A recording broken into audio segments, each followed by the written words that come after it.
Merry Christmas, you filthy animals. It's December. Adam and I are going to be talking about Home Alone 2, the novelization. This is different. This is going to be a weird episode. We're live, haven't done that in a while, and we are both talking about Home Alone 2, but different versions. That's right. I've got the Scholastic edition of Home Alone 2. It's a novelization by Todd Strasser based on the screenplay by John Hughes. Adam, it's good to see you. Glad we get to have this. Glad we get to have this conversation. Can you tell us about your copy of Home Alone 2? Mine as well is a Scholastic edition, but mine is by A.L. Singer, based on the screenplay by John Hughes. But my cover, as you can tell, is a little different. It's a little bright on my camera, but yours is like the more traditional movie poster. Mine just has Kevin just looking at us like, like he's about to throw a paint can down the stairwell at us. And but this one is a little bit, bulkier. It's about 220 pages. And I think it's more a young adult novelization, because it's actually pretty easy read, and there was some things that were pretty different, and can't wait to talk about them. Yeah. So we all know the story of Home Alone, right? It's one of the most popular Christmas movies out there. You got a young boy, Kevin McAllister, getting left behind. We talked about the first movie or the first novelization last year or the year before. I can't remember. I think it might have been 2 years ago. Yeah, as the Wet Bandits. Yeah. Yeah. The Wet Bandits were arrested. They were hauled off to jail. And here we are a couple years later talking about the sequel here. Same story, basically. Kevin McAllister gets left behind. His family's off doing their own thing. And Kevin has to face his own adventure. And this time around, he gets separated at the airport where his family gets on an airplane and head to Florida. Kevin winds up in New York City all alone. I can't remember how old he is in this story. Maybe he's supposed to be... He's 10. 10.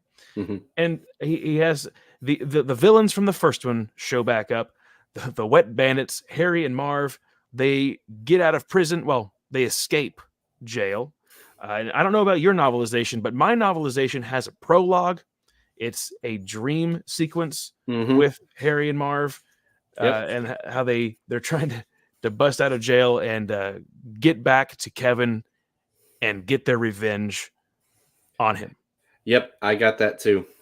Wow. Okay. See, now I'm really curious to know how much like our books are the same. It's somehow I'm going to need to get your copy. You're going to need to take my copy, and we're going to have to do this again next year. Well, yeah. Like I said, like you were saying, like there was a nightmare scene in the beginning. It starts off like, for me, it just starts off with like, the cops were taunting, the Wet Bandits, how they got, taken down by a 9-year-old kid. And in my version, like I think Harry picks the lock of his handcuffs, and like he and Marv like get out of the police car and head straight back to the house. And there was actually a scene that was not featured in Home Alone 2, but was featured in the Home Alone 3 movie involving Kevin.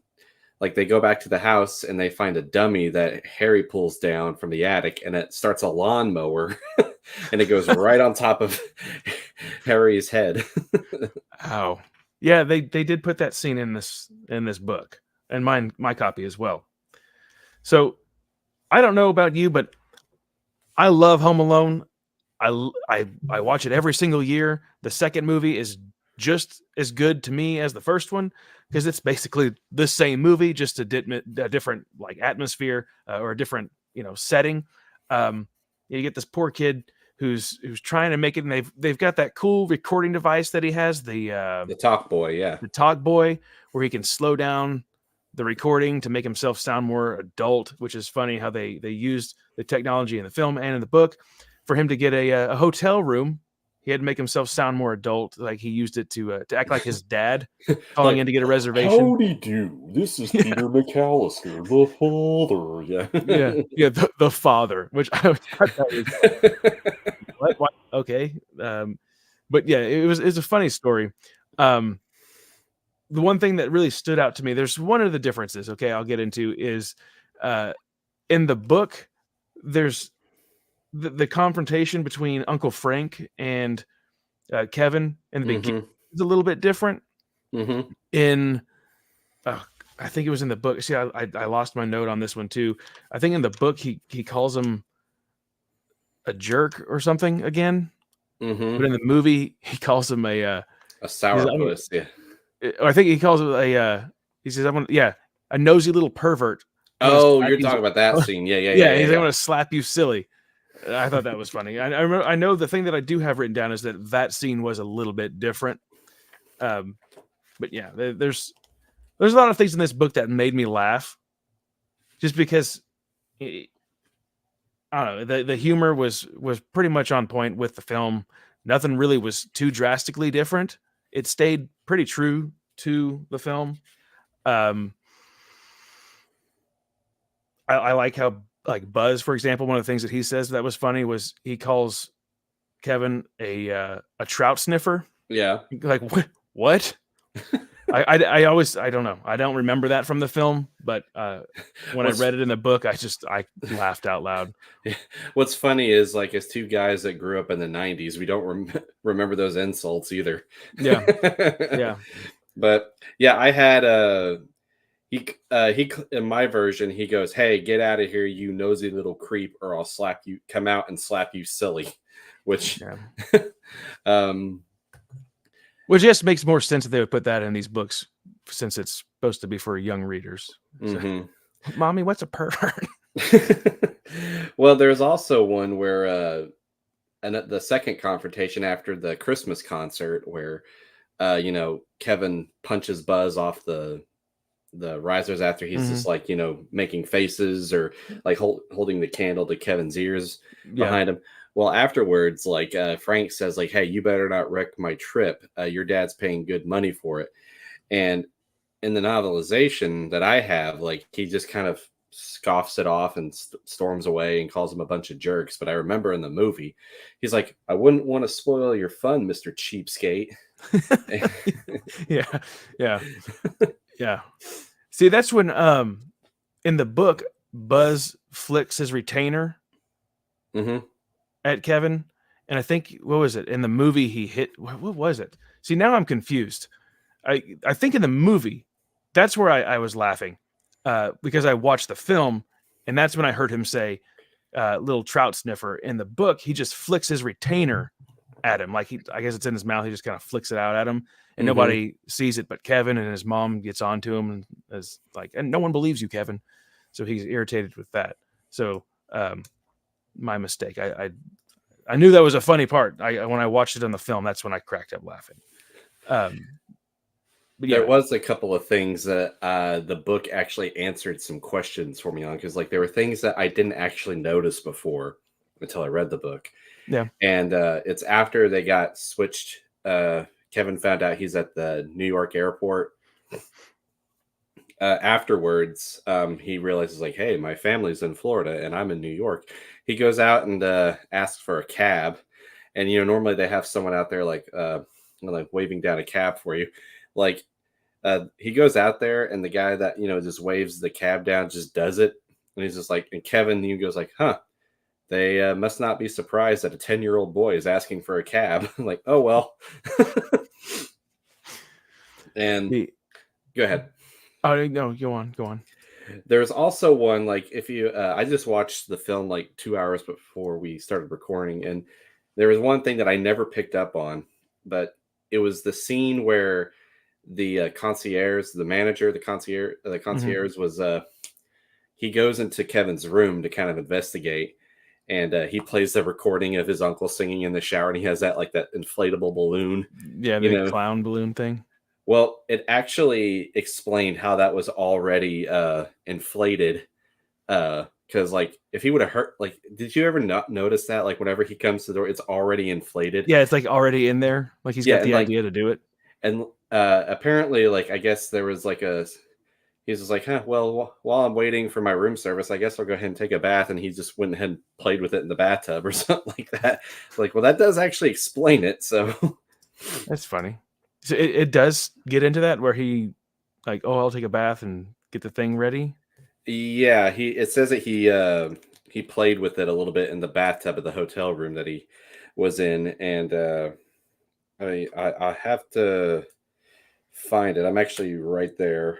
I don't think my book explained it at all. It just kind of happened like in the movie, and I didn't even think about it.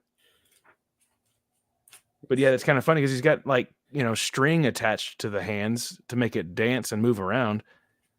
And what I always thought was funny about that scene too is that it's got that giant clown nose on the face. Mhm. So he like sees the silhouette and he's kind of like confused, which is I thought that was pretty funny too because that big bulbous nose with the tiny arms that are moving. That was funny. And is that song a real song? I Cool think Jerk, so. I think is what it called it in the book. I'll have to actually check it out and see if there is, because I know that they the Angels with Filthy Souls is a fake movie that was made for this movie, and that and they did it again. But let's see. Yeah, we're gonna talk about that in a minute. Yeah, I do remember that he already like there's a scene where he was like he just sat in the bathtub and he had like the thing inflated already. I'll have to find it, but I think it's like around chapter 6, I believe. But I also have in my note. Oh, I don't know if this one was in your novelization, but in mine, it had a. You know how in the first movie they have the aftershave scene where it's like, Yeah. like they had that in my novelization. Did they have it in yours? No. Yeah, there was a scene where he's like, I wonder if that was last year. I'm wondering if I can handle aftershave this time. I don't know. Now you say that, it kind of sounds familiar. I see. I took horrible notes this time around for some reason. But I can't recall. Is yours numbered by chapter? Mm-hmm. See, mine is timestamps. Like Oh, yeah? date and time. Yeah. Like December 24th, the day before Christmas, the Plaza Hotel, 7:30 a.m. And every few pages it'll change to a different time or date. And I've got, of course, the 8 pages of colored photographs. And it's funny because they insert that right into where there's an ongoing sentence. So it's like after and you got to flip 8 pages. Cleaned out Duncan's. You're like, ugh. Mine comes in right after the wet bandits find Kevin out in New York, and like in the movie you hear him say "Hiya, pal" right behind him. Then it cuts to chapter 12, and that's when I get my pictures. Okay. So yeah, see, I thought that movie. What did you call it? The movie inside the movie, the gangster film. The first one was Angels with Filthy Souls, and the second one was Angels with even more filthier souls. That's funny. I noticed on my rewatch that I don't know if it was an error on my computer or if Apple had it censored because I purchased the digital copy. But when he says gimp leg, but it's like it cuts the audio out when he says that. Oh, really? Yeah, and I'm like, wait, why did they cut that out? And later on in the movie, when that scene is playing again, it's not cut out. Because I don't know if it's because he says it faster and they just decided to leave it in or what. Because I did rewind that part to hear, like, did my computer cut out? But no, it was like censored out. I don't know. I thought that was a weird cut. Okay. And there's the differences between that movie in the movie and in the novelization. Let's see. Instead of the Merry Christmas, you filthy animal, the gangster says, "Merry Christmas, you two-timing floozy." Oh, I got Filthy Animal in mine. Really? Yeah. He says, "Merry Christmas, you two-timing floozy." And I was like, "Huh? What? I don't remember that." I looked at the movie and it was "Merry Christmas, you filthy animal." I did find the scene that I was talking about, and I'm gonna just say this is when he orders like the room service, like that mega ice cream sundae that he has. Mm-hmm. They did cut that line out though. Before I mentioned, like when the waiter was like, "2 scoops, sir," he goes, "2, make it 3. I'm not Mm-hmm. driving." I'm like, Yeah. oh, I get why they probably cut it out. But Yeah. it said they basically said it'll take 20 minutes, and he goes, "20 minutes." Okay, he goes, and 20 minutes would be enough time for a soak in the hot tub with a friend, of course. Kevin pulled out Bongo the clown from his dad's bag, brought it to the bathroom, and inflated it. So he already had it inflated, like while he was like in the hot tub or something. Okay. Okay. That's funny. Yeah, there's like several other scenes where that were like shortened, or there was a couple of particular scenes that were just cut out or changed, and it was all near the end. But how I was going to ask, the whole scene with the wet, the sticky bandits, as they call themselves, how are those traps? How was reading them fall for all those booby traps and for years? Because mine was hilarious. See, I thought it was going to be kind of tedious when I got to it because I was kind of like waiting for it, But when I got to it, it was pretty good. It was funny. The stuff was funny in my book. It got straight to the point. It was like one after the other. Like, Harry's doing this, and then it cuts to Marv, like the bag falling on somebody's head, and I thought it played out very well in the book.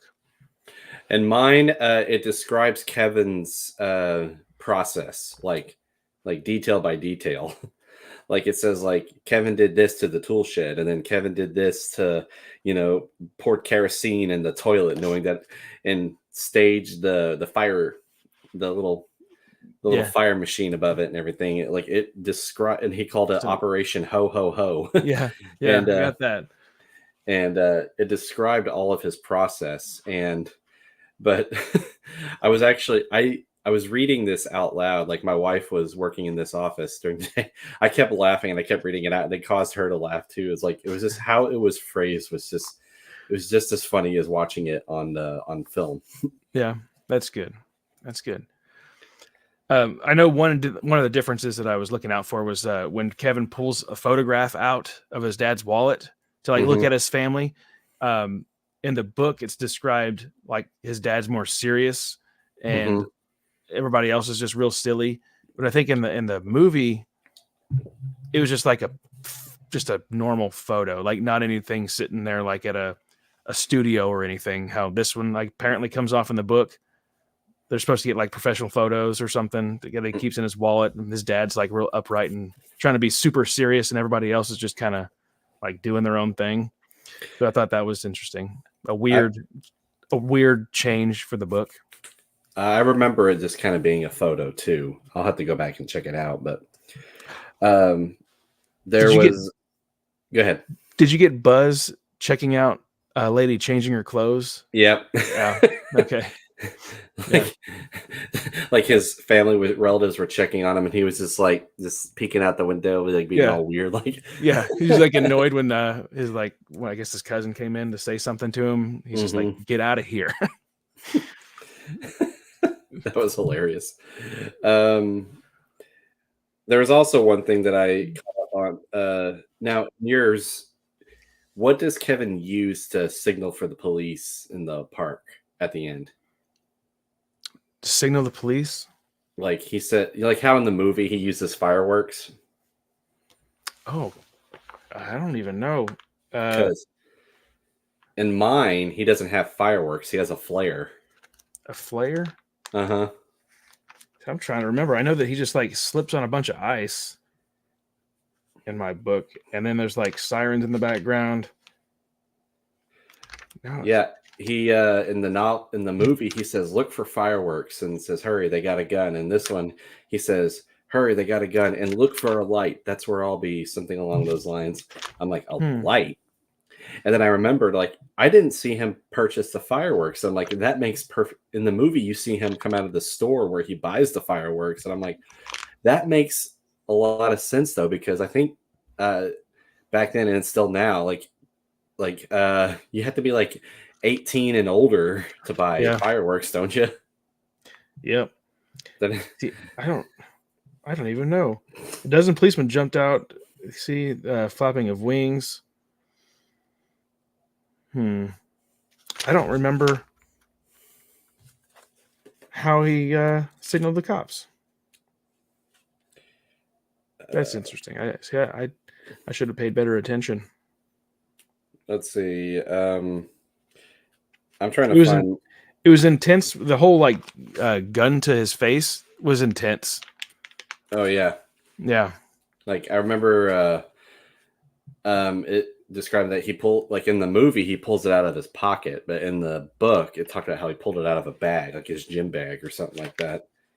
And let's see. I don't know. Yeah, I'll have to It's go too back hard and to find find it. it. But there was one scene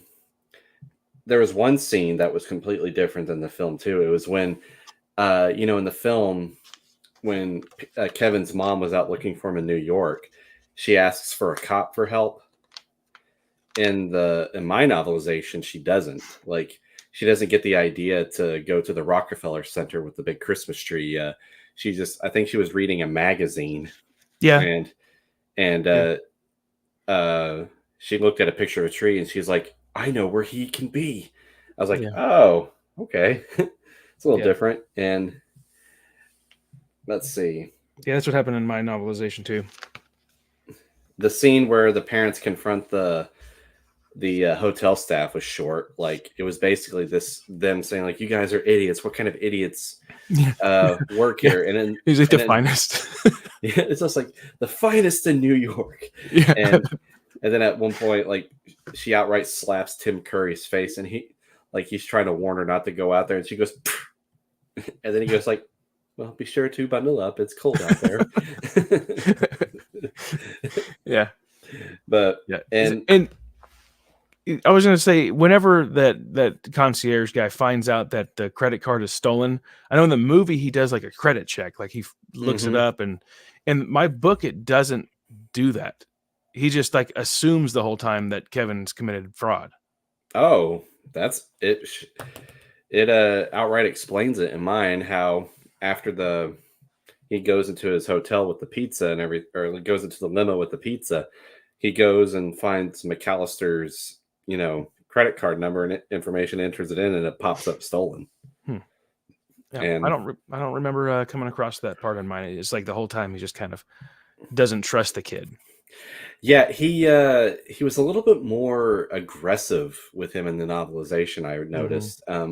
He doesn't actually he doesn't threaten to call the police. Like, whenever he comes back to the hotel, he's like, and he's just like, it says that he's like, what's the matter? The toy store wouldn't take your stolen credit card, as he rips it out of the bag. And then it just says that he grabbed him by the collar and everything to make sure and tried to guide him somewhere, I guess into the officers, to security or something like that.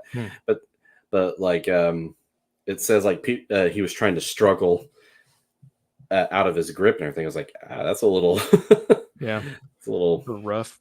Yeah. And he doesn't even threaten to call the police or anything. I think one of the other big differences that I saw, and I laughed about after I noticed this in the film, and when he goes to that Duncan's toy shop, he buys like a Swiss Army knife and like some weird toy. Okay. And the price was like $35 or something. Oh, $23. Yeah. 23. In my novelization, he buys a lot of extra stuff, including a Game Gear and like a game and a couple of things, and the price is the exact same. And I was thinking, like, man, this author has no idea what a Game Gear is. So I thought that was funny. Man, $23 or $35, whatever the price was for a Game Gear. Was a game? Heck yeah. I mean, I remember a lot of people, like, I've seen videos where people are like, what was it that he bought in the store? It's like, it's actually soap. Is it soap? Yeah, it's like a soap with like a little dragon Like a dispenser dragon on the top. dispenser? Yeah, and it That's cost funny. $23. I'm like, what? I guess they had to get him something. Like he had to do something responsible, like when he went to get a toothbrush in the first there. Yeah, at least he didn't steal that one. Yeah. Yeah. But let's see.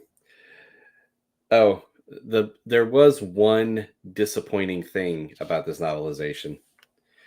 They didn't have the very last scene, the room service bill. Yeah. You remember which one it is? The Where room service. at the end of it, where his dad finds out he spent close to $1,000 on room service, and you Yeah. hear him yelling. No, Yeah. that That's not didn't in happen. mine either. I was like, what? Come on. Which, yeah, okay, see, that makes sense. What you just said, the soap. How did I not pick up on that either? He picked out a pack of mini robots, a bottle of Monster Sap, super slippery bath bubbles, a jackknife, a Game Gear, and a stack of game cartridges. A stack of game cartridges, okay? That's jeez. crazy. Yeah. Now, I'm kind of curious. He bought a knife from a toy store? Yeah. Yeah. The total comes to $23.75. That's like a couple of candy bars at Walmart nowadays. Yeah. But can you believe it? A Game Gear and a stack of cartridges and a jackknife for $23.75. I missed 90s prices. Yeah, me too.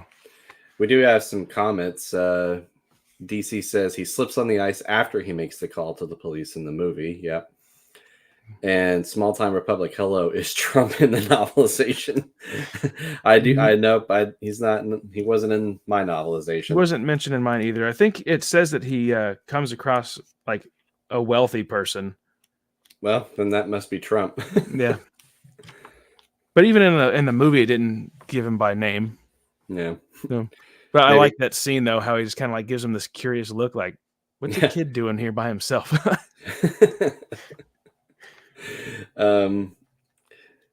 Yep. But overall, yeah. How did you feel about it? The novelization as a whole, Mm-hmm. I enjoyed it. I thought it was fun. It was a quick read. Mm-hmm. It was pretty accurate. Of course, it's going to have some minor changes. I think my favorite change has to be "Merry Christmas, you two-time and floozy." I just think that was funny, and I'm disappointed that wasn't what they said in the film. So, like the whole scene, reading that, like I guess the novelization of that in story movie, which I can't remember what you said it was, but like I loved those scenes. That was funny. Mine was a little mine was a little different. Like in the film, like whenever he's like mentioning all the names that, like, you was smooching with my brother. You were smooching with everybody. Like Boney Bob, Cliff, and then like the security guard goes and he's like, it's a lie. But in my version, like it mentions it briefly, like like the bellman said, like he noticed the security guard was acting very nervous, and then he caught his name Cliff on the name tag, so he just turned around and looked, and he's just like, yeah. I think that's my favorite stuff with the whole thing is I'd love to see that, like all those movie pieces put together again, with the first and the second, with more clips if they had them. But just reading it was funny because they nailed the like the gangster accent that he had perfectly. You see, I thought that the guy in that movie, the guy with the Tommy gun, I thought he was. But my Tommy gun don't. I thought he was a private detective because I thought That's what his door said in the first movie, but I guess I could have been wrong. Huh. Matt Wilkins is here, and he's saying, "You're alive, Matt or Matthew." Yeah, been a long time since I've been on a live stream. But yes, I am alive, barely. But yeah, I thought it was fun. Like even the version that I had was it was an easy read. Like believe it or not, I got really busy at work this season, and started reading it last night, and I was already halfway done with it. Yeah. And then this morning I finished it in like an hour. Like it's pretty easy, pretty engaging. It's funny. Yeah. And I recommend it. I kind of wonder how rare these are. I mean, because I kind of remember you getting yours in a bookstore, right? Or did you order it? Man, I think I got it on eBay, maybe. Mm-hmm. Because I got the third one too. I think it was like part of a bundle, Mm-hmm. or a lot, as they say on eBay. Yeah, that's right. I remember. But yeah, I enjoyed this novel quite a bit. I think it was really funny. Is true to the film. I don't know. It's like a great introduction piece for like kids to get into reading novelizations, because it's the film with a couple little minor differences, and it's easy to get through. The bad guys are scarier in this novel, I would say, too. Mm-hmm. Did you get the scene in like the prologue? Like, did you get the scene where Marv wakes up in prison and he goes up to Harry while he sleeps? He's like, I had a nightmare. Yeah. Yeah, I think it says he tries to climb in bed with Harry. He's like, Yeah. can I hop in bed with you? So stupid. It's so dumb. But what would you? How would you grade this book? I'm going to give it an A.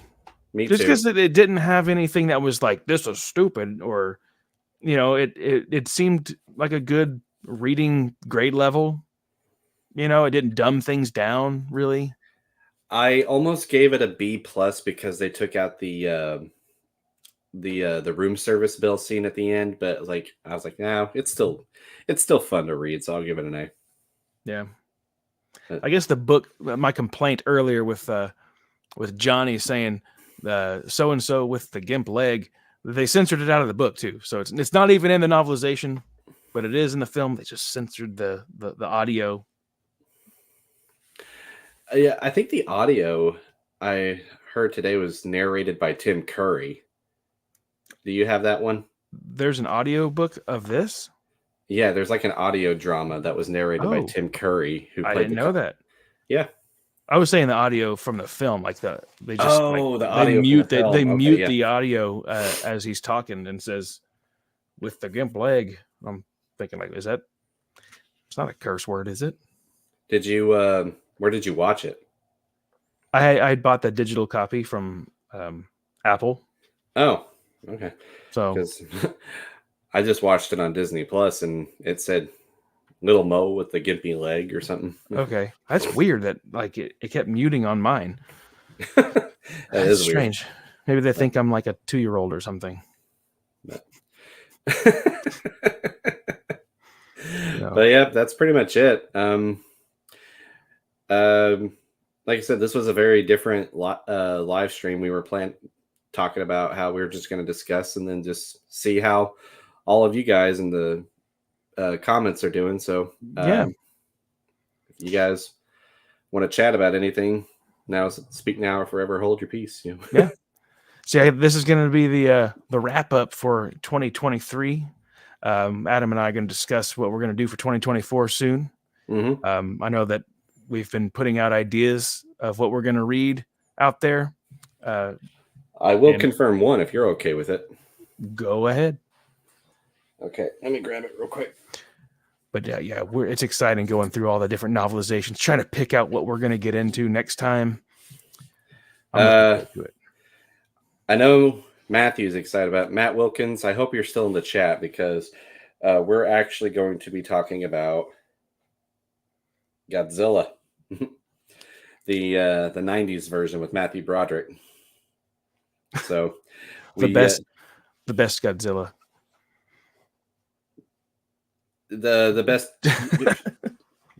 It was a good film. It was a good film. The best Godzilla made in 1998. It was a good film. I'm sorry. I'm a diehard Godzilla fan. I grew up on the originals, so I'm just like, But I will say that this version of Godzilla is canon to those Japanese films and to the character. They called him Zilla, essentially. But that's exciting. It's official. Yep. Yep. This is one that we're going to be talking about, and I don't think we've talked about a Godzilla novelization since our first episode. Well, didn't we do? We did King of the Monsters, which that was the one that we did, wasn't it? Yeah, that was our very first episode. Did we do Kong versus? No, we were supposed. Me and you were supposed to do that, but we didn't. Yeah, I reviewed it on my channel. Yeah, I think I did that too. We are getting a new novelization, though. That we are. Yeah. Yep, you did share that on the page. So Godzilla X Kong, whatever that's supposed to mean. Godzilla and Kong. Or in the trailer, if you watched it, he's in the iceberg evolving like he's a Pokemon or something. Yeah, his color is like pink now. Godzilla's he's paper movie colors now. They're like, let's change his colors to that logo of the people that do the novelizations.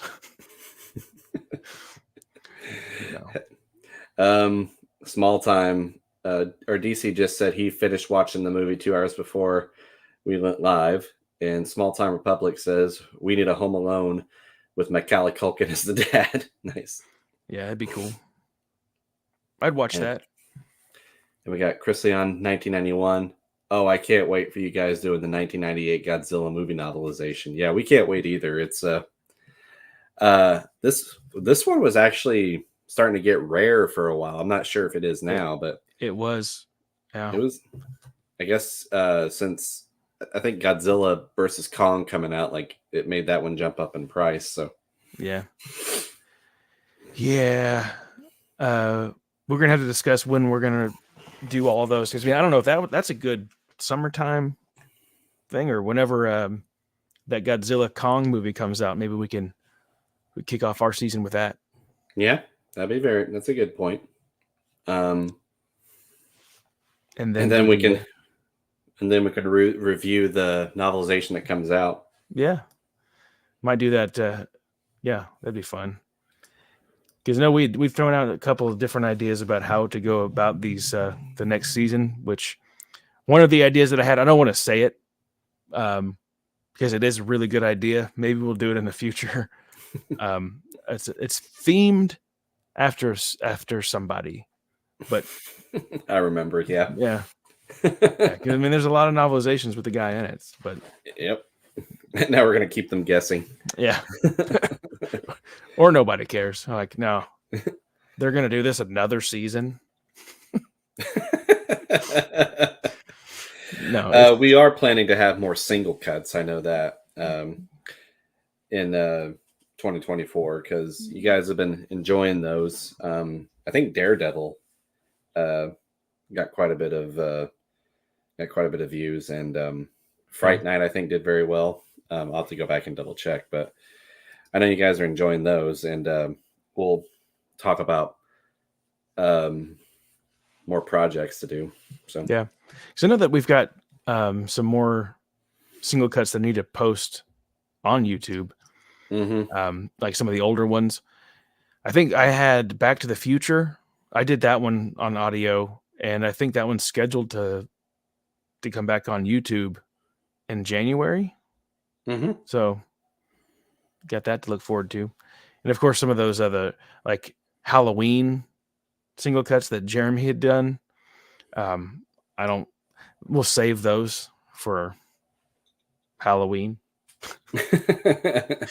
I've got his Halloween 3 single cut sitting here on my desktop, all edited and stuff that I need to post a schedule for October. See, we're thinking about the future. But yeah, there's a lot of good things happening here at Paper Movies. I've got Good Burger, the junior novelization, sitting on a desk over there behind me. Now, I don't know when the second movie comes out for that, but when I saw that novelization in the half price bookstore, I had to get it because it's Good Burger. I am not sure what I want to review in terms of single cuts. I do want to do like some of the other Marvel films, but I'm not entirely sure which one I want to start with yet. Ghost Rider would be kind of fun.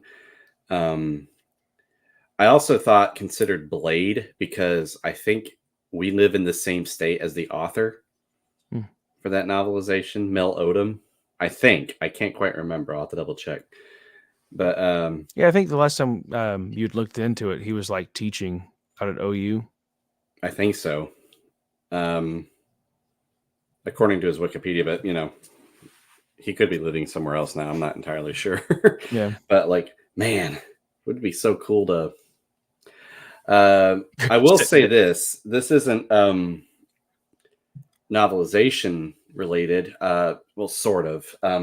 I did read a Marvel trilogy that was written by Greg Cox, who's subscribed to our channel and who has written quite a bit of the novelizations that we've discussed. So that'll be on one of my channels coming soon. So I think Red 5 reviews maybe. Cool. Yep. Yeah, I'm just kind of looking. We've already reviewed all of the Indiana Jones ones, so we're kind of plowing through these. I know, just waiting on that fourth novelization to come out, which they're not going to do. Yeah. I'm kind of waiting for that. Like I'm waiting for Ghostbusters Afterlife to get a novelization. Like they have the opportunity, and they're not going to do a novelization for that new one, Frozen Empire. If they do, I'll be sad. Yeah, because then we'll be missing the Afterlife novelization. I'll consider it redeemable though if they do like what they did with the first two films and they just combine them. Yeah, like they'll make like a big double novelization. I mean, that it's not too late, they can still do this stuff, and they should. So I don't know if you can remember all the novelizations that we had talked about this year, because I can't think of them off the top of my head. So that's why I'm opening up a different page over here. I was gonna say, which novelization this year was your favorite that you had read, if you can remember? We did Season of Sequels this time. I'm gonna pull it up too on our because we did quite a bit this year. Yeah, we did, and especially with the single cuts and the fun projects and everything. Let's see what we got. Van Helsing was actually pretty fun. Me and Noah discussed that one. See, we have Last Crusade, Kingdom of the Crystal Skull. Jeremy and I did Killer Tomatoes. Spider-Man 2. Spider-Man 2. That was my favorite. Okay. See, we also did Tomorrow Never Dies, Aliens, Batman Returns, A Nightmare on Elm Street. That was a good one. Yeah, I like that we did something themed. I mean, I don't know if we should do that every season. It'd be fun, but but yeah, I enjoyed the Spider-Man 2 novelization. It'd be kind of fun to maybe do Spider-Man 3, but we'll see. Yeah, I actually watched that movie while it was on Netflix. Okay. It was the first time I'd seen it. You did. What did you think? A couple things. Well, one of them, though, that I was kind of really surprised by was one of the villains. How did I make it like this long since that movie had been released, not knowing that there was like a sand man villain. I did not Oh. know that. Um, He's like one of the main things in the movie, like, and nobody ever spoiled that for me.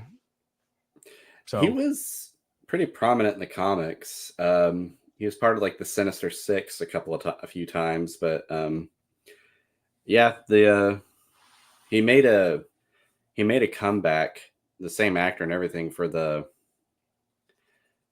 uh a in Spider-Man No Way Home. Sorry. DC just said I'm not a true Marvel fan. I understand. I'm not a true not Marvel fan. Yeah, I mean, I gotta have but the movie was okay. It was okay. Well, there was a lot of, I'm sure you understand the controversy, like with Venom and everything, because Sam Raimi didn't want Venom in the movie, but the studio was like, he's very popular right now. Like we need to put him in the movie. And then he's like, okay, I'll put him in the movie. Just kills him off like 3 minutes later. But yeah, I kind of want to just say we're gonna do Spider-Man 3, and I'll make a video of me like just dressing up like as Peter Parker and just dancing down the street or something like that. I'll just pointing at everybody. Yeah. Yeah, there was a lot of weird stuff in that movie too. Yeah. That whole scene though with like the symbiote was like dark and everything. The whole story with the symbiote was dark and everything, but it wasn't that dark compared to the film. Like it was pretty comedic. Yeah. But what was your favorite? I meant to ask. Man, honestly, I think this is going to sound really stupid, but Killer Tomatoes, I knew it, was a hilarious book. It was so funny. Making that video, the promo for it was hilarious. Yeah, stupid. But I think that was probably my favorite one this year, just because it was so different. I mean, it's like the book knows that it's a joke, and so it had a lot of really funny things in it, things that like were not in the movie that really brought it together, like the world falling apart. Like there's a huge war where everybody's just dying off. It was pretty great. But other than that, I think Aliens was a good read too. Yeah, that one was pretty good. I like the first. I think I remember liking the first one better. Yeah, the first one was incredible. Did you start any novelizations this year that you haven't either finished yet or did not review? I want to say yes, but I can't remember. I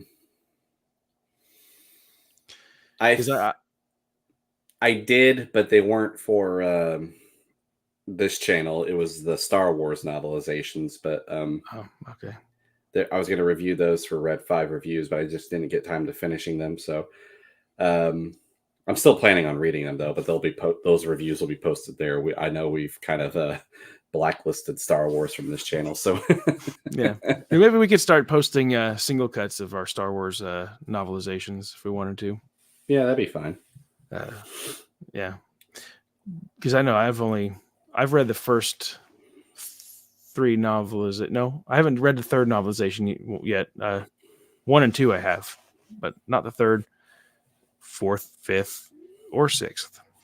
Well, I've heard the original trilogy is really good.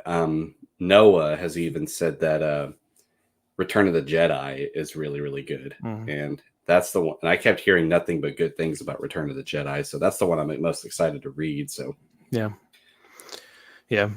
This year I started a novelization and I didn't finish it just because I got tied up with other things. Then I just lost my interest to read. So Home Alone 2 is the first book I've read in a couple months. But it was Rocky. I remember that one. Yeah. I started Rocky and I just I put it down and haven't picked it back up. Because I rewatched the film for the first time in a long time. And I don't know why, but the first time I watched it, I was like, it was just okay. The second time I watched it, I was like, man, that was a great film. And I started the novelization and like 4 or 5 chapters in, great novelization. So hopefully I could get that finished up and talk about it.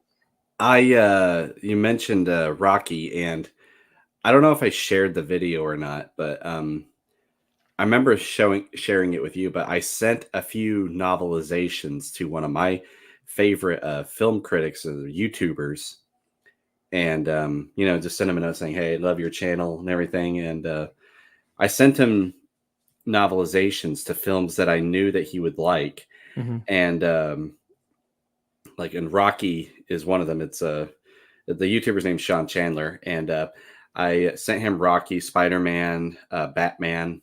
Like I've and he just went on this big spiel. Like it surprised me with like a big spiel about novelizations and how like cool they are, like a cool concept they are, and like how historical they are. And I was like, man, this is really cool. Like I was just kind of expecting him to be like, oh, cool, novelizations. Oh yeah, Rocky. I love Rocky.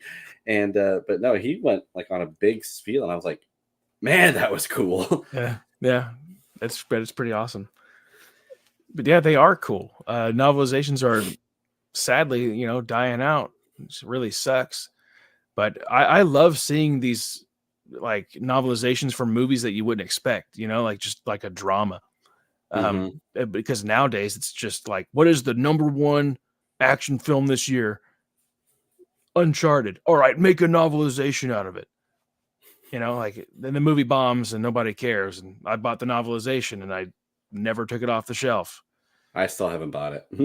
Yeah, so I it's probably like should, but yeah, I mean that's the problem though. They keep making novelizations for things that didn't do too well, and things like Ghostbusters, where the fan base is massive, they just don't do it. You're like, well, I know a lot of people on Facebook that there's Facebook Ghostbuster groups. These diehard fans would buy multiple copies, one that they could read and one that they'll put in like a safety storage box that they'll never touch so they can keep it in mint condition, Like you think the Star Wars fan base gets weird. No, man, the Ghostbuster fan base is weird. They will spend $400 or $500 on a toy. Comic books are like that too, like especially with statues and first print, like especially first appearance of certain characters. Like man, like the comic books, like they get up there in price. Yeah. Like Yeah. So go ahead. We need to form a movement. We need to send publishers like letters like, hey, would you please make some novelizations? Just like I'll review them, Yeah, we just make sure we don't do what they did with the Star Wars movements and just demand like, make more books. I know where you live. Like, no, don't do that. Let's all send nice letters to say please. I know that some video games have novelizations. I don't know if I have. I'll have to find them, and I know there's like certain shows that have novelizations of their episodes. Yeah, yeah. And I know that this like the X-Files. I know that I was reading a lot of those X-File books. There were like 8 or 9, I think. I got 4 books in. I think I can't remember if I filmed those reviews or if I just wrote them all out to film. See, I don't even know what's happening on my channel. But they're pretty decent. But I do know that there are episode novelizations. And I remember coming across them in a half-price bookstore, like a whole bunch of them, and thinking like, ooh, I should get some of these. And I didn't. And the next time I went in there, every single one of them was gone.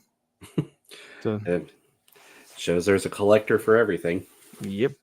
But I will say, I do like collecting like novelizations. It's like really fun. Like I don't want to know that they exist prior.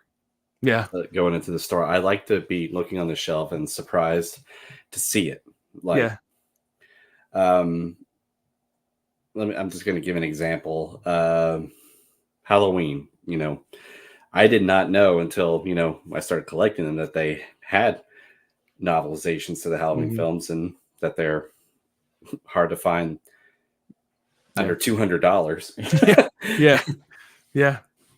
And then you got to give a shout out here to that Encyclopocalypse for republishing a lot of the old novelizations or just creating them. As well That's as awesome. as well as 80s slasher librarian who buys Mhm. them and reads them audiobook style, so that way you can at least hear the finish the book. Yeah. Yeah. I will say this though, I was actually like this. There was a proud moment. My brother sent me his Christmas list, and he wanted some books for Christmas. 3 of those were the Halloween novelizations, and I'm like, as happy as I am that you want those, I'm not buying those for you. Yeah. If I buy those, I'm keeping them, Wish list. Yeah. Yeah, I know they had some of those at the half price books in Oklahoma City that I know the last time I went, one of them was gone. So somebody had bought it. So, Yep. I went there recently. The first Halloween was still there. And I just remember when we went there, like we were both just like, what? We never yeah. thought we'd see it in person. Jeremy has a No. copy, but Yeah. um That bum. No. But yeah, it's crazy how some of those things are so rare. But and going on about movies that deserve novelizations. Like I just recently watched The Batman for the first mhm. time. It's like, why doesn't that one have a novelization? That would have They been a came out great. they came out with like a kids novelization, I think, or no, a kids It was a prequel prequel. novel. Hmm. Yeah. So it's like, why are you marketing that to kids? Because this is not a kids movie. So why are Nope. you giving the kids like a prequel to it? It made no sense to me whatsoever. That one would have been a great novelization. Yeah. And it's also sad because most of the other Batman movies have Yeah. novelizations. Yeah. Like Batman Mask of the Phantasm, an animated film, has a novelization, like 2 of them actually. The Dark Knight trilogy has novelizations. The original Batman films have novelization, not that one. Mm-hmm. Yep. I will Even say like Batman v Superman doesn't, but go ahead. that's I'm true. sorry. That's true. It's like the only modern DC movie that, well, they did Man of Steel. Hmm. They They did didn't do Wonder the. Woman, They did Wonder Woman, Suicide Squad, and then and they that's it. skipped everything else. It's so weird. Like, why do they? I don't understand what they're doing. Maybe it's just like the marketing person they hire. Like some of them just don't know that novelizations exist, and some are like, "Hey, let's turn this into a book too." I don't know. Well, there was a store out here in Oklahoma that I went to, and I asked the owner, I was like, "Do you have novelizations?" He goes, "No, man, I'm going to be honest. Those aren't very popular." I'm like, I can prove you wrong right Yeah, now. yeah, yeah. And Wow. he actually did. He actually had quite a few, but he probably just. Um, I'm sad. It was the same. I found you a copy of the third Mummy book. You were looking for the original Mummy, the Mummy Yeah, novelization, yeah. and I called him and asked him if he had it, and he said, "Oh, yes, I do." I'm like, and then I was like, "Oh, cool." My wife was heading up that area anyway, so she went and picked it up. And when I looked, I'm like, "Oh, The it was Mummy 3. yeah." I'm like, dude, that wasn't the one that I wanted, and I felt so bad, man. I'm sorry. No, it's all good. It was another novelization. It was a novelization that I didn't have. So I kind of wonder if that's still expensive. who knows? Because it wasn't that was around. Wasn't there a mummy movie coming out around that time? Like a remake, maybe. Uh, oh yeah, the one with Tom Cruise. Um, with old Tom Cruise. They have the junior novelization for $7. Mm, yeah. Let me type in the author's name. Small Time Republic says Adam secretly wanted the Tom Cruise mummy novelization, assuming there is one. No, they didn't do that either. Small time. You weren't supposed to say it. Yeah. Oh, they do, and it's not that expensive anymore. Ah, well, that's good. I mean, it's still up there, but But it's not $200 though. no, Not even close. Okay. You might want to go ahead and buy one right now before Yeah, everybody's before now it's everybody. yeah. That's how it goes sometimes, I think. Mm-hmm. Like the algorithm picks up mummy novelization, make it $200. Yeah. It's like when people, it's like when you see on Zillow or something, you see a house that's like listed for a very cheap price, and you're like, oh, that'd be a nice house to live in, and then someone like buys it and like revamps it and charges like insane amounts of money for it. Mm-hmm. Yeah. Question about paper movies. The thumbnails, obviously, those changed up a little bit this season, but I kind of miss how they were last year.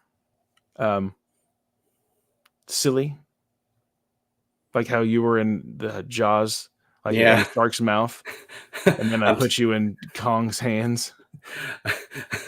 I'm kind of surprised no one like called like clickbait on this for that yet. And just like I clicked on this video wanting to see Adam, being Yeah, carried off by King Kong or eaten by a shark or something. yeah. Because I don't think I put myself out on a novelization. I didn't. I put Jeremy as Mutt on the Kingdom of the Crystal Skull, You know what you and could do? Jeremy was that knight on the Last Crusade. You know what you could do? You could find Spider-Man 2. Like find one with like Spider-Man unmasked. You could Photoshop yourself as Spider-Man. You can Photoshop either me or Jeremy as Doc Ock or something. Or put Jeremy's face in Mary Jane Watson's face. That'd be good. No, but I think paper movies is pretty awesome. It's pretty fun. I have a good time every time we get on here and do this. Yeah, me too. This is all your idea too, and I'm kind of glad you did because I'm like, man, this is turning into something like really fun, and I'm glad that we, like it all just started with like, it'd be really cool We should if do this. like if we had like a podcast discussing novelizations, and like we each had copies of Godzilla King of the Monsters, posting them on our individual channels. And then we just decided, like, you know what? Why not? Let's just go ahead and make our own channel. And here we are now. Yeah, I think that's a lot easier too, because instead of doing the rotation of like, okay, now it's your turn to do it. It's your turn to do it. And it's like, let's just put it all in one place and have paper movies home. And I think we're actually we're close to 300 subscribers now. And, thank you to all you guys for we are at 282. Yep. Heck yeah. Might have to do something special when we hit 300. Is there a 300 novelization? I don't know. I would think there would be, but I don't know. Looking it up. That'd be pretty good. I'm going to look this up now. And if there is, like, we would have to do it then. Or was it a novel first and then maybe they made the movie, or a comic book or something? I can't remember. See, 300 by Frank Miller. That's all I see. Oh, yeah. It was a comic book first. Lame. See, Small Time Republic. I watched Dial of Destiny last week. Other than Phoebe Waller-Bridge, I enjoyed it. I enjoyed not seeing it. You're the second person this year that said like something like that, but not with Indiana Jones. Someone found an article that talked about like plans for the next James Bond series, like their plans for it, how they want to approach it. And then he commented, "Can't wait to not watch it." I still have not seen Dial of Destiny. I saw that it was on Disney Plus, so I'll have to check it out. See, I just typed in movie novelizations 2023, and I don't think that's going to give me any information. I think it's just going to be. He's, I'm sure, the last time Matthew kicked a copy of the Crystal Star, it hit me in the face. Yeah, I think that's. I think you're right. Yeah, we have a video proving that too. So Yep, 100% actually happened. There's a big lawsuit that happened too. Yep. See, I don't see this website lied to me. Clickbait. It's like the Wheel of Time. It's like that's not a novelization. Oh, that's because I misread. It said every book adapted into a movie. Oh. Lame. Oh well. At least we know of one. You know. Godzilla X-Con. Yeah. I'm already have my reservations about it. I'm enjoying. I need to see that Monarch show that they have on Apple TV. I think it's free on Apple TV. Really? Yeah, That might be a good thing to watch to brush up on what's happening because they're probably going to be connected. Mm-hmm. What do they call it anyway? The Monarch verse? No, like because you know how everything has a verse, like a universe thing now. Oh, Monsterverse, I think. Is it? Because I thought that was like the Tom Cruise mummy. Oh no, that was gonna be called the Dark Universe. Okay. And I remember Tom Cruise was the mummy, Johnny Depp was the Invisible Man. I think they were gonna have Russell Crowe was Mr. Hyde, and yeah, they were gonna have like Dracula come in at some point, maybe as the villain, or I don't know. But Dwayne The Rock Johnson, I think, was going to be the Wolfman. What? Weird. But of course, it would have The Rock in it. But I have reservations about it. Visually, it looks fun, but I'm just like, I don't get where they're going with it. And out of all the villains that they could use, I don't really understand this one. It's like, yeah, it's like Godzilla X Kong versus Congo. Versus another Kong or something, or yeah, the son of Kong. You remember Congo, right? The movie with the creepy apes and stuff. Mm-hmm. It's like I remember I watched the preview and I was like, oh, that reminds me of Congo. Wasn't that a book written by Michael Crichton? Yep. Yep. Sadly, not a novelization, but I do have the book. When I bought the book, I was like, I have to get the one that has the movie poster on it. I like those. And like with the Jurassic Park, like I know it's not a novelization, but I had to get those copies of those books. I like those too, except for I Am Legend, because I actually read I Am Legend this year, and I like the book better. That was a fun read. I recommend that one. Yeah. Now, there was something about that. I don't know if you're going to remember this or not, but somebody posted, I think it might have been you, posted a picture of that on the Facebook group. And one of the authors that's in there commented on it, like wrote like a foreword or something for it. Do you recall what I'm talking about? Let me go to the Facebook page. Because I thought it was interesting that like a different author was like doing something with that book, but I just can't remember what it was.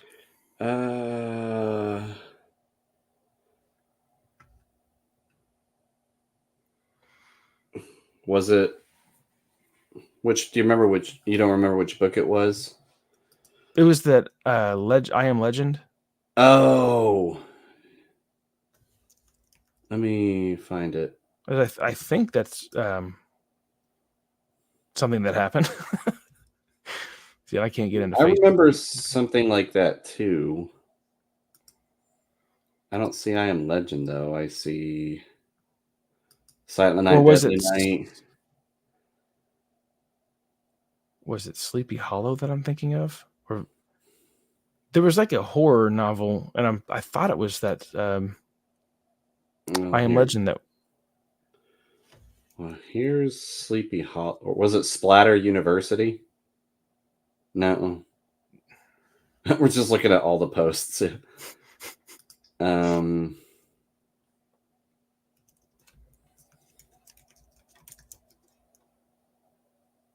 it's not Sleepy Hollow. Well, just ignore what I'm saying. It doesn't matter.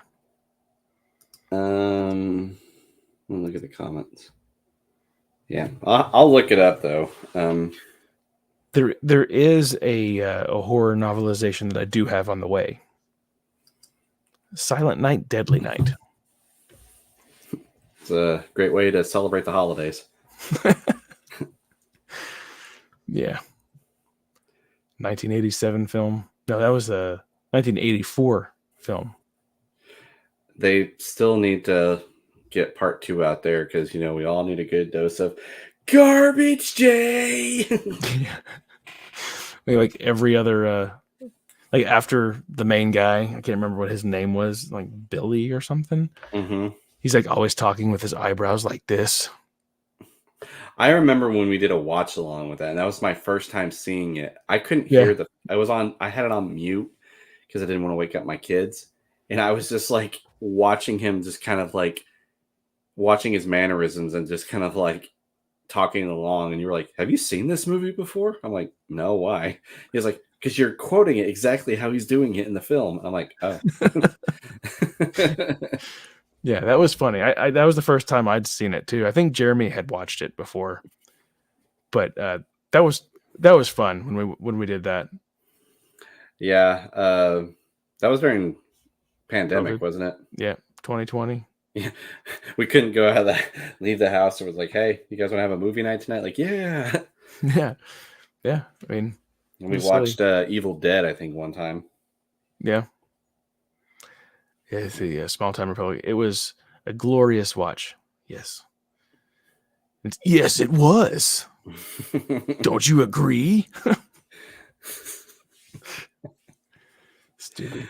But yeah, I guess the novelization, I think it's the first time that it's been published or written, but it's like from the original screenplay, and I think the website that I got it off of, it has like a forward by the guy who wrote the screenplay or something. For Silent Night, Deadly Night, or yeah, there was a website that I found it on. Stop the Killer Games, and they're sold out now.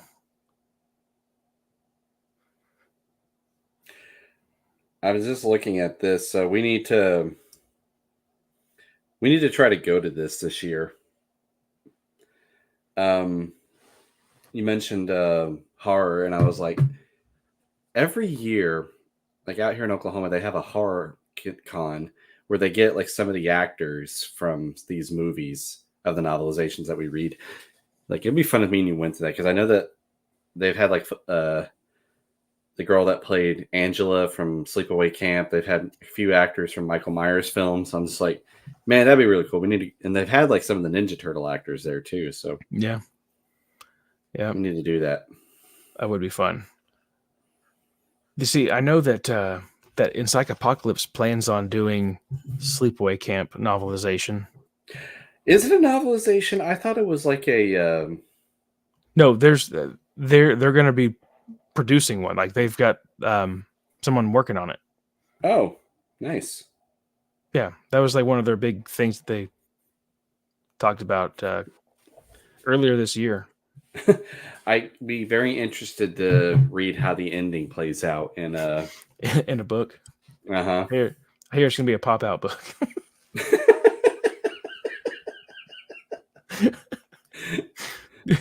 You wouldn't expect that on the last page. Yeah, just like with one, or like here's a novelization with one page of photo from the film at the very end. One color page. Oh man, that's horrible. So that Silent Night, Deadly Night first edition hardcover with a dust jacket, autographed by the author and the co-executive producer of the original classic film. Small Time Republic says, "Dang it, Matthew, you stole my joke as I was typing." It's funny. See, surely they've thought of that too, though. How are we gonna end this? Like, pop out book. Yeah, that'd be kind of funny too. Like make a Jaws 3 novelization and like 3D the novelization, a pop up book. Yeah, you have to have a Jaws the Revenge reprint with like that one page where he jumps out of the water. It like has a little audio chip that roars like a lion. Mm-hmm. Just opens up. Roar. Like, what? What is this? I think that was the worst novelization of our season of sequels. That was horrendous. I think that was like the one novelization Jeremy refused to finish. Yeah, Was it the one he played it off like he did finish it? There was one book that we read.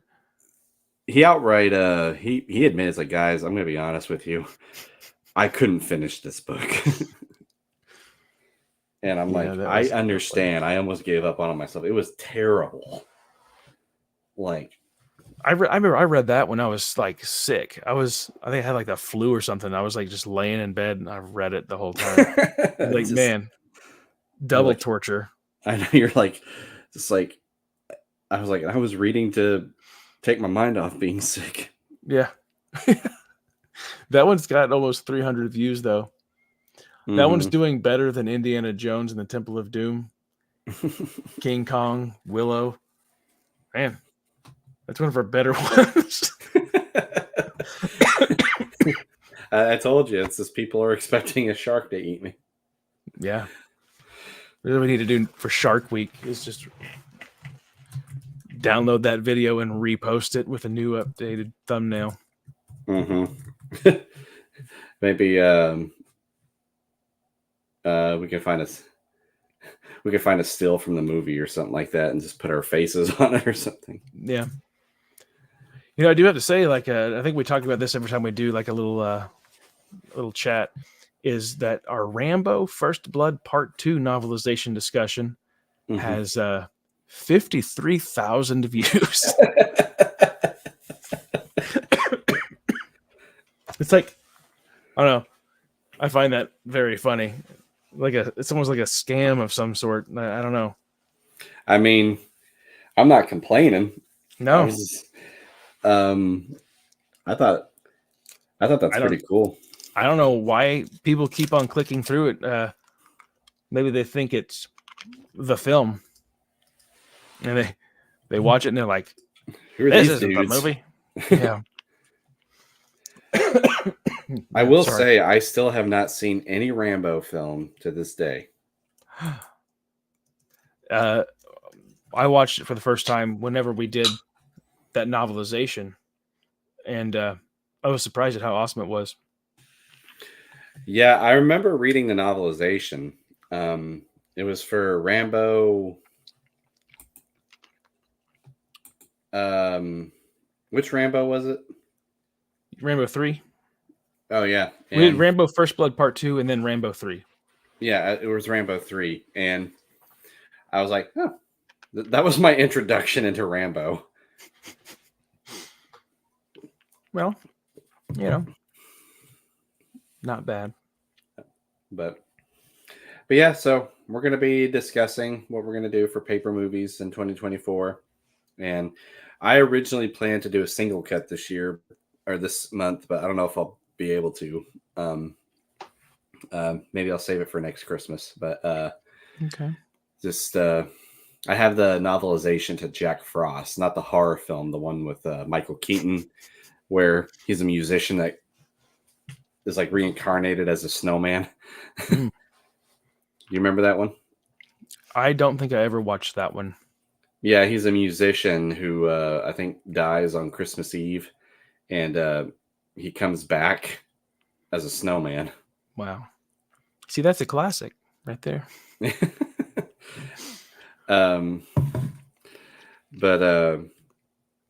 we're gonna probably take a few days, enjoy the holidays, and then we'll We should make a video like of us coming into our offices carrying briefcases and everything, and just like I'll just sit down and then like talking with the CEO. Then you just like swivel in the chair and everything. Like it's just like, so hit me. What do we got this year? Maybe we'll do something like that. But we'll figure something out.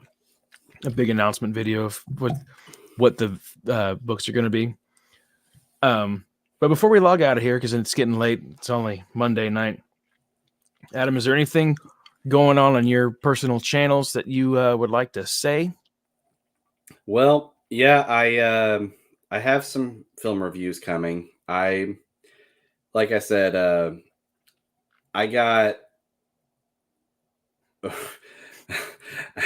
I'm sorry, small times. I don't know if you are. I know you don't follow like the MCU or anything, but the actor that played Kang from one of the Ant-Man films and who's going to be the new big bad, he was found guilty in his trial, and I think he was fired by Marvel. So I was like, yeah, I'm kind of wondering where they're going to go after that, but I'll explain a little bit more about that here in just a bit. But I'm way behind. Like it has been a busy season at work, and I have a vlog though that I'm going to be posting soon. I have a review for that new Godzilla -1 film, and on Red 5 Reviews, I'm going to try to get 2 reviews knocked out before the end of the year. Hopefully, I know I'm going to be reviewing the Lando Calrissian Adventures and maybe Darth Plagueis. Okay, that'll be a good one. What about you? Well, I've been absent on my channel for quite a while. I know that the next review that I need to get filmed is the Courtship of Princess Leia. Mm-hmm. So I'm going to try to do that maybe this week or next week. We'll see. I would like to get at least one more thing posted before the end of the year. If not a Star Wars review, then I do like a vlog video or something, like one of those geek vlogs, just to give an update on what all is happening. DC says Harry Potter Chamber of Secrets. I don't know, maybe.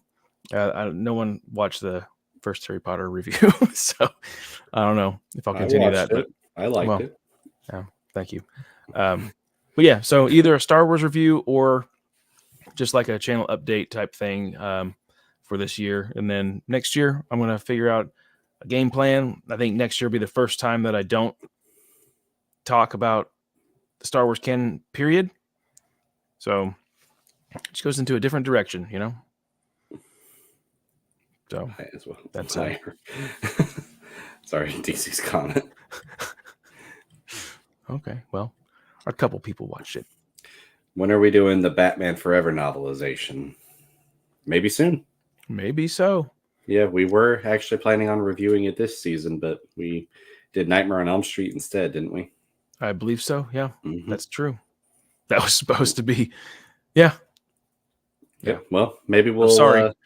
Yeah. It will be reviewed. Trust me. We will review it. If we started a book in a series, most likely we're gonna finish them. I mean, the Indiana Jones is testament to that. Yeah, that one's done. But how soon? I don't know. We will. There will be updates at the start of the year. Yeah, I'm excited about it. So, guys, thank you for sticking with us this year, watching the stuff, commenting. Share this with your friends that like novelizations. If they don't know what novelizations are, introduce them to the genre. So, I guess that's it for me.